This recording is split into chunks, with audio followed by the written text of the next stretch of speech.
अच्छा सुनो, कपड़े भी मैं धो दूंगा, बर्तन भी मैं धो दूंगा, खाना भी मैं बना लूंगा। क्यों? क्योंकि मैं तुमसे बहुत प्यार करता हूँ बाबू।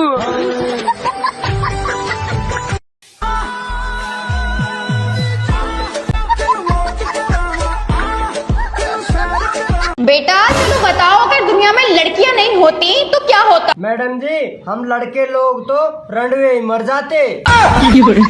अरे ऐसे बात तो सही है, और तुम स्कूल में भी नहीं आते इसलिए। तुम मुझे पप्पी दोगी क्या? मैं तुम्हें फेयर एंड लवली खरीद के दूंगा बाबू।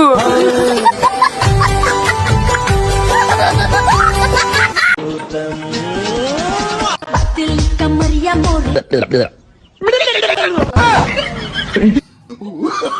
तुम ना हर टाइम मुझसे लड़ते रहते हो। जब मैं इतना बुरा लगता हूँ तो ऊपर वाले से क्यों मांगती हो मुझे? वाह वाह वाह वाह, तुम्हें खाना मैंने बनाना सिखाया, पोछा मैंने लगाना सिखाया, और इतना सुधारने के बाद अगले जन्म में किसी और को दे दूं?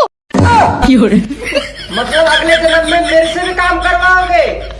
हाँ और क्या, पूरे 7 जन्म काम करवाऊंगी तुमसे मैं।